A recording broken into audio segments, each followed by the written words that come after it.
What's going on, people? We are Tottenham TV, back here for another episode of the 5 takeaways. We're going to take a look at the 3-2 win at the Vitality over Bournemouth and see what 5 things we can take away from the game.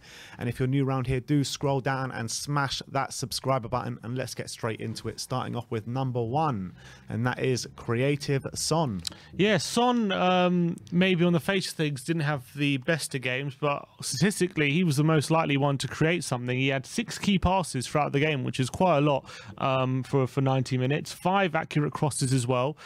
2 shots on target, one in the first half, one in the second half as well.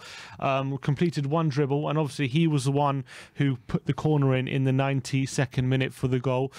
So his crossing was actually pretty decent on the day, and 6 key passes. Is that including set pieces, those 5 crosses?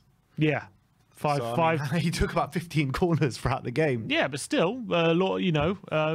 Accurate cross is still impressive for me. So he might have taken a lot of corners, but to get 5 accurate crosses is definitely a good stat. That's impressive. Yeah, that's fair enough. I mean, yeah, I think there were more poor corners out there than good corners, but credit to him to get 5 accurate crosses. I mean, I thought he went missing for the majority of the game yesterday, but I did think he grew into it in the latter stages. But I guess you got to give him credit for being our most creative outlet. That's 6 for sure. key passes, much like it's almost triple anyone else on the pitch. So fair play to him. Yeah, definitely.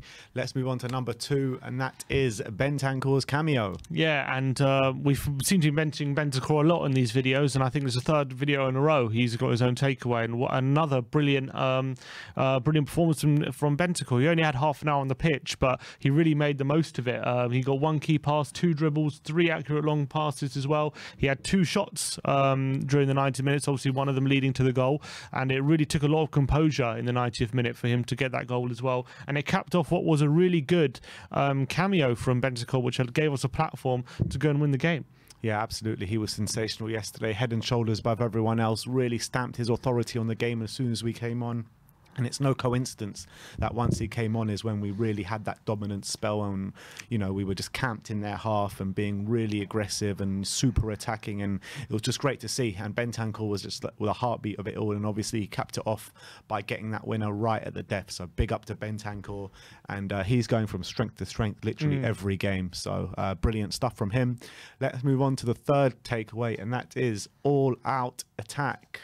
Yeah, this was statistically Tottenham's most attacking performance of the season. We had more shots than any other game, more possession than in any other game, 69% possession, more touches in the attacking third, more passes into the penalty area, more key passes, and more progressive passes as well than any other game. These are all league highs. So really attacking performance, and it goes off the back of the second half display as well against Lisbon, where we had a lot of possession, but also having lots of shots and creating lots of chances.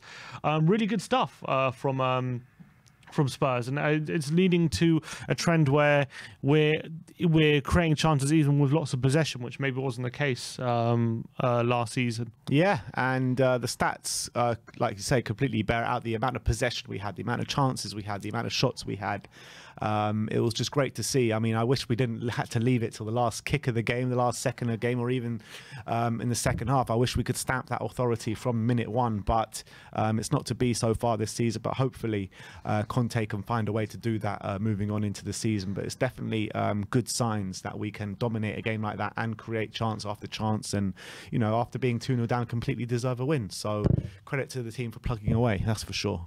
Takeaway number 4 will be fight until the end. Yeah, so since Conte has taken over from Spurs last season, this was the 4th time that Spurs have scored a last-minute winner under Antonio Conte's tenure, which is more than double the closest team has got in that time period. So we've scored the most last-minute winners in that time period by some way.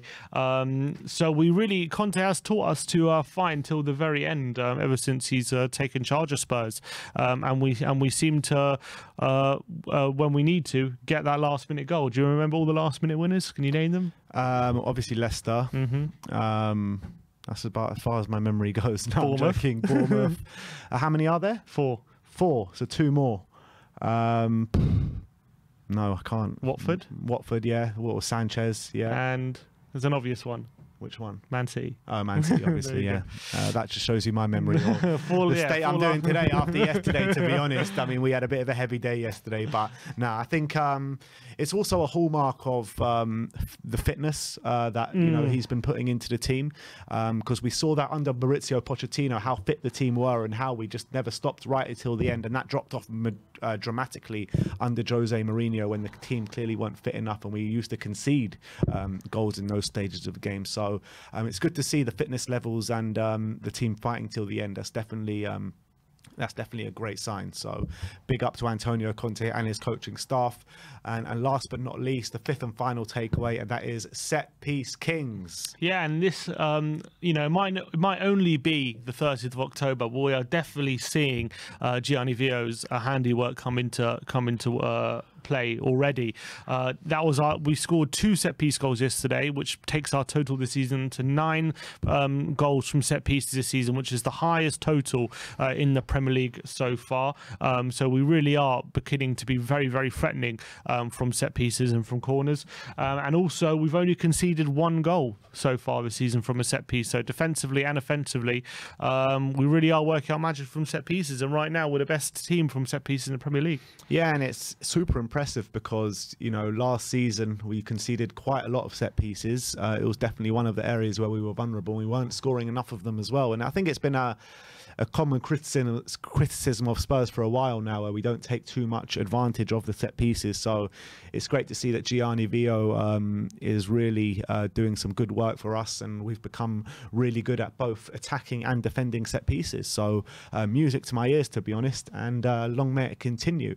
But that brings an end to the 5 takeaways. Let me know in the comment section below what you think of our takeaways, and also put your takeaways in the comment section below. Like, subscribe and comment, and as always, come on you Spurs.